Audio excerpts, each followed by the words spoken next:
On the 11th day of Christmas, my Bridget brought to me a star to guide me home.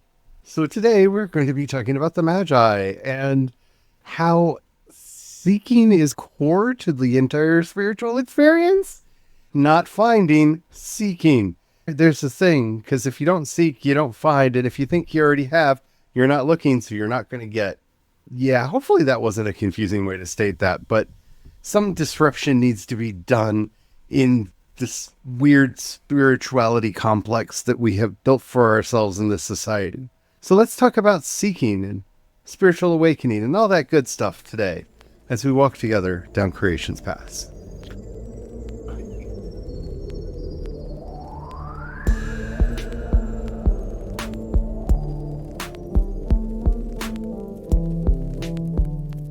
Hello, everyone. My name is Charlie. I am a Christopagan druid and priest of Bridget. Hello, everyone. My name is Brian, and I'm a piper piping. Hopefully that wasn't too confusing of an intro, but I am so frustrated by this idea of come to me and I will bring you enlightenment BS culture that we have developed around spirituality. This is not a dig at our siblings over there in Hinduism and Buddhism, because y'all don't promise enlightenment. You promise a path to, a way to seek and try to find. It's the grifters that get in that are like, here, I can teach you how to be enlightened in 5 easy steps. No, you can't. Number one, it took the Buddha 8, and that was 8 that like multiple lifetimes. And also, no, that's not how any of this works. Even if you're trying to say, no, it's the fourfold path. Yeah, but one of those parts has 8 subparts. In subparagraph 5. Yeah. Subsection 1, right view. And then each of those gets expanded out and expanded out. It's a whole thing. Spirituality is complex. It is not simple, but it is the simplest thing ever. This is why I love the story of the Magi. I know we've talked some about it already. And why I love that in the 12 days, you actually get to approach it twice from 2 different perspectives and getting a lot more depth, which is what we're doing today, where you have that light bulb that goes off, like that moment of inspiration. That is the giant bright star in the sky. That's that light bulb that makes you go, hey, maybe there's something more to life. And then you start out on your journey. So before we get too deep into it, if you haven't already, don't forget to like, subscribe, follow, whatever the terminology happens to be on whatever app you're listening to us on. We do 5 original Christopagan and Druid episodes 5 days a week, Monday through Friday, except for during the 12 days of Christmas, where we did one every day. And you don't want to miss anything. We have a lot of stuff, and there's just so much more to get into that we haven't even started yet. Let's get into it. Yeah, I agree with you.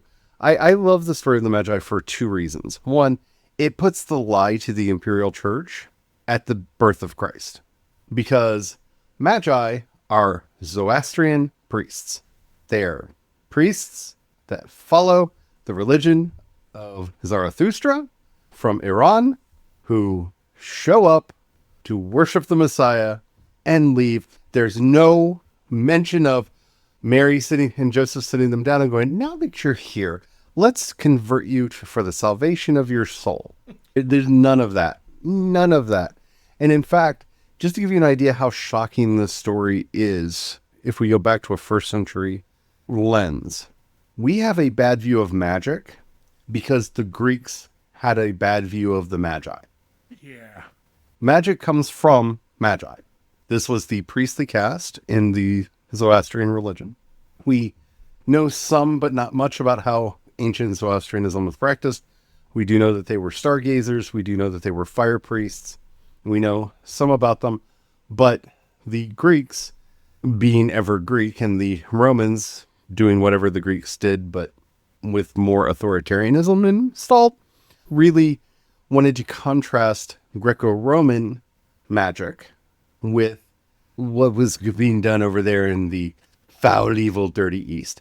This is why we have this whole idea of an East-West divide. It goes back to Greek racism and Roman racism against everyone that was to the east of them. Oh, Another Roman thought that we inherited that we still are succumb to. Right? Uh, So I'm not going to get into all the terminology here. I really wanted to. I'm going to stop myself.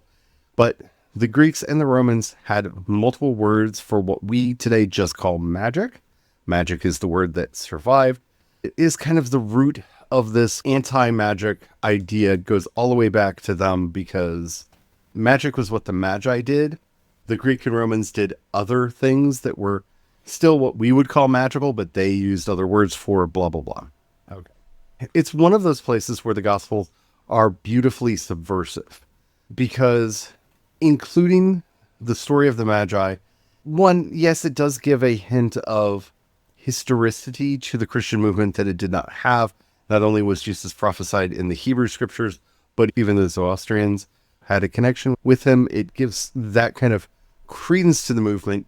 But for all of those who are like, these are stories that were 100% made up, it would have been better propagandistically to have somebody visit an oracle, either probably actually in Egypt, the Oracle of Amun in Egypt, or even in Delphi. There were a lot of oracles around, maybe the Pythian oracle, one of the Sibyls, and tried to gain legitimacy that way if that's what they were trying to do. This story about these pagan wise men coming from the East is, to me, a realization of where the tradition is from. Because a lot of the birth narratives are putting Jesus through everything that the Hebrew people had been through. So we see him having to go into Egypt and have his own exodus. We see him living the Moses story in that way. And this is that hint at the captivity, in a way, that we have the three wise men coming in the role of Cyrus for bringing in liberation and whatnot. So historically, that's what the story is doing. That's all I want to say about this historically. Because did this actually happen? I don't know. Wasn't there. Honestly. yeah, it's 2,000 years later. It's 2,000 years later. Could it have happened? Look, I've known some people that were way into astrology that were able to predict things. I had a witch in my life predict my marriage to Brian by name years before I met him. And the thing is, predicted it by Brian's middle name, though many of the other attributes line up as well. And I did not know his middle name until we were well into a relationship. I rarely say my middle name. I mean, it's not like I hide it, but I also don't disclose it. It's just most of the time in my youth, I heard my middle name when I was being yelled at for getting into trouble. Most of the time earned, but it was when I heard my full name. Which makes the sense of has the name of was the way it was phrased, not goes by or is called. And Yeah. so I've known some astrology people that can really pinpoint, specifically predict things. So I think that she was right because we've been together for almost 30 years. Is it outside of the realm of possibility? No. Is there any historical proof that it happened? No. Does it matter? No. Okay, moving on. Oh, what does the story mean? Well, they followed the star. And we've talked a little bit about what does the star mean? Was it an astrological thing? Which, given that they're Magi, my feeling is it was an astrological thing. Yeah. More than a comet or a supernova or any of the other things that people want to make the Star of Bethlehem into. What it tells me is that they were minding their own business, doing the thing that they do, and they had a moment of, something's going on over there and we should be a part of it. Something's going on over there and we need to get connected to that thing. And that instinct is so fundamental to the spiritual experience that regardless of the historicity of the story, it rings true. Because along the way, they meet the guy who just wants to take advantage of them. And because they are mindful and paying attention, they do not fall for his trap. Oh, that's so the spiritual experience right there. Yeah. The guy that shows up all smiles and says everything that sounds in complete agreement, even though they intend those words in a very different meaning, even though they're the same words, and generally intends harm. And is only looking out for... And is for themselves. And yeah. Selfish gain. Yeah, this is so common in the spiritual experience. Why? Okay, I want to take a lot of flack from this, from people that have succumbed to a lot of the propaganda from the new atheist movement, but we are spiritual beings. And I don't just mean that in the sense that we are people who have souls or any of that kind of thing. We have co-evolved with the idea of religion and spirituality our entire time. We have items that go back to the time of Homo habilis. They go back like before we were Homo sapien. I'll just put it that way. That are clearly ritualistic items. They are axe heads that are too big. They're not functional axe heads. Yeah. No one was using this to chop wood. They were not being used for use. They're clearly ornamental for some reason. And I am one of those people that aesthetics and religion are very closely related to each other in my mind. Whether it was art or spirituality, this is the Pam meme for me. Corporate wants you to find the difference between art and spirituality. They're the same picture. They're the same picture. Art is spirituality and spirituality is art. Anyone who is engaging in art is engaging in spirituality and vice versa. This is something that goes back, like I said, before we were a human species. We see it in our sister species of the Neanderthals. We even see it in our distant cousin species of Homo naledi that were building elaborate tombs. Like not Egyptian elaborate, but they were going through a lot of work to take their dead into this cave for ritual burial. And there is signs that they were burying them with flowers and possibly other grave goods.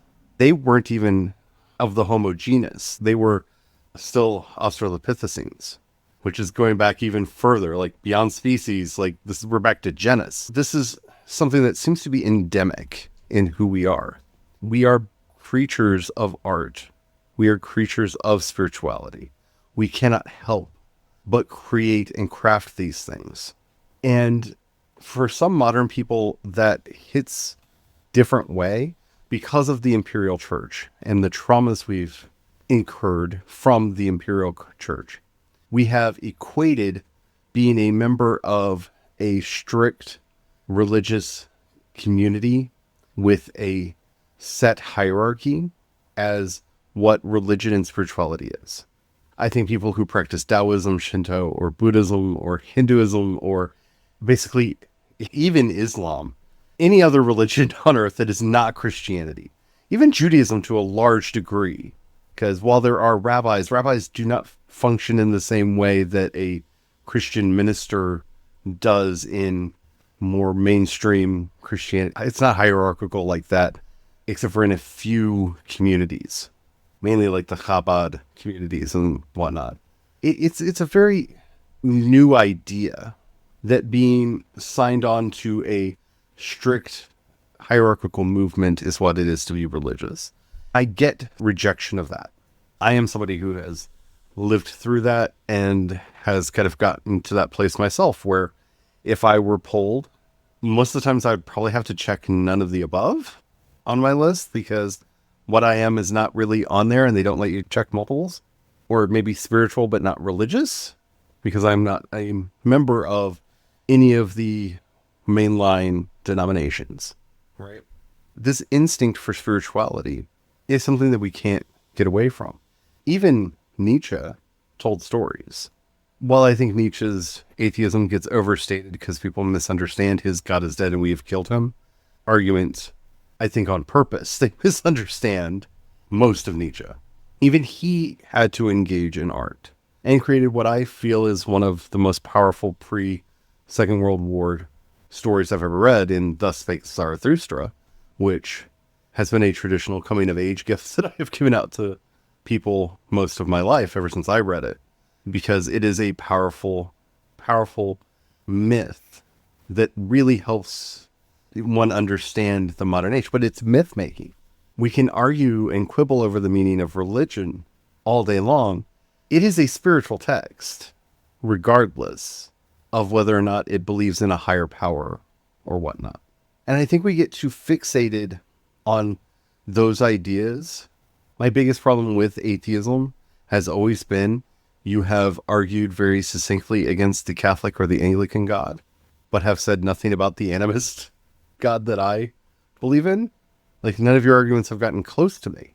It's just like all the arguments over magic being evil. Yeah. And that persists, unfortunately, when the chemists, the botanists, the biologists, they sit back and they'll be like, oh, magic's evil. These hard sciencers, totally denying the fact that first their entire science tradition came out of the occult. Yeah. It was born from the occult.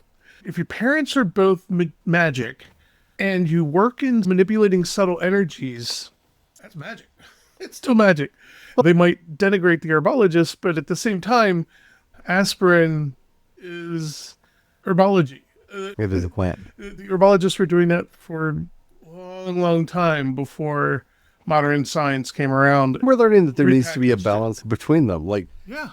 our magical practice includes making kombucha and yogurts and things like that, which is science, because there's definitely a method and a biological reason we are making them. But we're also basically, it's a pet. Yeah. Our SCOBY is a pet in the house that Yeah. gets treated like any of our other pets, and you have to take care of it. You have to feed it. You have to keep it clean. The yogurt mother, what have you, it is a pet. And that is potion brewing. There's nothing more potion brewing than making kombucha. If you've never made kombucha, and by the way, I was not a fan of store-bought kombucha. What we make is homemade kombucha is so far superior to what you can buy in the store, and it's the easiest thing in the world to make. If you're curious about this, the probiotic benefits are very, very good. But there's nothing more potion making than brewing up your leaves, getting the solution just right, cleaning your implements, and then moving this slimy alien Cthulhuid monster. Like, it is something out of an H.P. Lovecraft story, the SCOBY, Yeah. into the new thing after you've cleaned it and you've rinsed it out and putting it into the new container and letting it do its thing. There's nothing more like wizard brewing a potion I have ever experienced in my life than just looking over at the table and seeing the kombucha. But it's this jar with this thing on the top of it. You watch it change color, and I don't know, it's definitely magic. Yeah. We need all of it. That, I think, is the real problem that we're having in our modern culture, is that we have this drive. It leads us to bad places when we're not fulfilling it. We all want to have a sense of meaning, of purpose, of connection. And this is something that was once filled by the church. For better or worse, I know as a child growing up, we went to church at least 2 to 3 times a week. And I really mean that. Like, we were there for Wednesday services, Sunday services, and sometimes Sunday morning and Sunday evening services. And that's not including any of the other things that we did, like helping with the church newsletter, or helping with the Vacation Bible School, or what have you. Not even including all of that. But our friend groups grew out of the church. Most of our relationships grew out of the church. When somebody was sick, it was people from the church that would come and help take care of people. It was a community center. And while I understand the alienation that the church brought about through its many abuses and many misuses of its power, authority, I get it. I'm not saying let's all go back to the old churches, but in the abandonment of that community, we see in the United States, as this is just starting, the rise of the fraternal organizations. So the Elks, the Odd Fellows, the Eagles, all of that. And then they had issues and problems of their own. And so that went away. And we haven't found anything to fill that void. And so while I wouldn't go so far as to say, all crime and drug abuse and da-da-da-da-da-da, I think a lot of the loneliness epidemic is rooted in there are few to no communities to be a part of anymore. We have self-isolated as a form of self-protection. This is what I'm seeing here in the story of the Magi, is to find this connection. They had to travel all the way from Iran. We're not even told what city or what they came from, just from the east, somewhere in Iran. And by the way, if you think I'm using a modern name, Iran has been called Iran for thousands of years. It may be the oldest continuous name of an area in use. There's a debate over whether Iran or China called itself Iran or China first, but They both go back that far. they both go back that far. The Greeks called this area Persia. They never called themselves Persia. They called themselves Iran the entire time. Anyway, they traveled all the way from Iran across some gnarly deserts, talked to a really sketchy guy to get directions to find where the star was leading them. They were willing to go, so far out of their comfort zones. Like, you look at the traditions that have raised up around them. We three kings, we have elevated them to king status, not just wise men, not just magi, but kings, right? Why? Because they had to afford this, not only this large trip all the way across the deserts, all the way to Bethlehem or Nazareth, depending on where you believe they actually visited, because the story is not clear about that, and bring with them these expensive, precious gifts of gold, frankincense, and myrrh. We've elevated them to kings, but they had to go so far outside of their comfort zone to make this connection. I think that tells us something. No, that doesn't mean that you have to be in fellowship with people who do not respect your humanity, do not respect your human rights, your basic equality. I'm not saying any of that. But I do think we have to ask ourselves what, maybe leaving the house. Yeah. To your point earlier, even in the story, they don't go back to Herod. That is them simply respecting that simple fact. Somebody doesn't respect their humanity, probably would have had them killed. And so they're like, yeah, no, we eschew that out of our life. Okay. They still went out of their house. They still went on the journey. They still journeyed back to their homeland, but they ran into a sketchy dude and they said, you know what? Yeah, it's okay. We'll be over here. I think a lot of our spirituality has become a very solitary practice.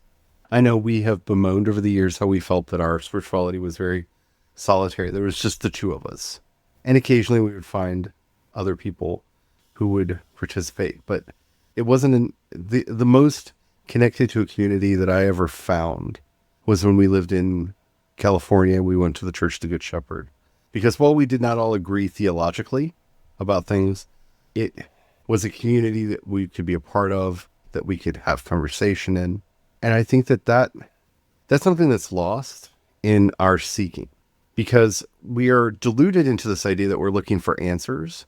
And what we're really looking for is the ability to seek, to hunt, to search, and to have places to go to do that work together. It's so important, if you're doing what you think, to have a coven. Yes, a lot of your magic is always going to be solitary, because you don't necessarily need to call in all the super friends because you lost your car keys, or because you need to do a simple blessing of this, that, or the other, right? Avengers Assemble. We're having shawarma on Tuesday. Like, yeah. Cool. Yeah, let's go for it. But also, Let's go for it. But yeah. it's so much better to do things together. For one, to have somebody there to just bounce ideas off of. Animism is something I kind of grew up with. I saw it in my great-grandparents. I learned a lot of it from my great-grandparents, and it got instilled into me very young. But they never called it that. Poppy would just talk about how the spirit of the various plants would help us out. So I grew up with this idea of the spirit of the plants and the spirits of the animals. And it was just a natural part of my life. Most of the people that I've grown up around have not been animists. My grandparents weren't, my parents weren't, my siblings still aren't. So finding people that I can have those conversations with, even if we don't agree, because I think that's where we get lost here. We need to be in communities of mutual respect, but that's not necessarily agreement. Many of the people that I find myself in community with are anywhere from agnostic to very, I don't know what to call this new religious movement that has spawned in my lifetime. We'll say Celtic revival spirituality. They're not druids, they're not pagans, they're not even really Christians, but the John O'Sullivan is very into the poetry of like the Celtic thing. Mm-hmm. There's a lot of these people that I know.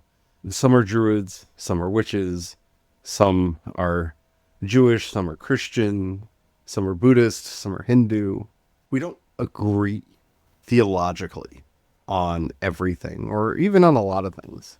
But we're able, through mutual respect, to do our seeking together because we know I'm not going to denigrate your faith. You know, when I'm talking about fairies and stuff, whether or not they believe in fairies, if they believe in the good people of the other crowd, they're willing to listen to what I have to say and play along. We've been talking a lot about Tolkien's idea of secondary beliefs, right? Yeah. And they're willing to play along and help work through the thoughts and stuff. And, well, didn't you say something about this story over here or the story over there or da da da da da da, and have those conversations. And part of that relationship is I know enough about Buddhism and Judaism and all the other isms that when they're talking about their things, I can talk to them on the same about their stuff too. And that's what a good spiritual community is built on, is this mutual respect. And if you've only ever done spirituality alone, if you've only done spirituality in a solitary mode, there's so much you're missing out on in this solidarity that you can have.